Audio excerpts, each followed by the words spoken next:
Местоположбата на Тетовска брвеница е причина за голема сообраќајна фреквентност, а со тоа и многу сообраќајки во кои често страдаат пешаците. Граѓаните алармираат дека брзо се вози, а мерките на полицијата се недоволни.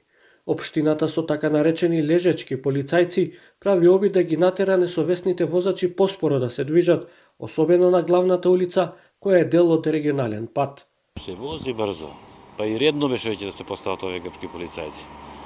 Зашто има, не знам точно, има повеќе жртви, а се вози брзо. Може да се види во моментот колкава е голема гужва на самото место во центарот на Брвеница, каде што имаше во последниот период многу сообраќајки, каде што беа доста фатално, со фатални последици, каде што загина многу човечки животи. За подобрување на сообраќајните состојби, односно намалување на метежот, општината чека на исполнување наветеното од централните власти, дека ќе се изгради клучка за излез од Брвеница директно на автопатот Скопје-Тетово-Гостивар. Ние ко општина дадовме барање до Министерството за транспорт и врски, ни стигна одговор дека е одобрена клучката, во најзбор период ќе биде решено и тоа сообраќајно решение. Значи, од Брвеница исклучок за автопатот ни стигна од Министерството дека е одобрен проектот, ќе почне со реализација.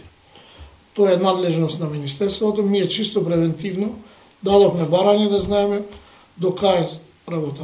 Клучката за излез од село Брвеница е предвидена во планот за јавни набавки и отпочната е процедура за објавување на тендерот, кој се очекува да се случи набргу, велат од јавното претпријатие за државни патишта.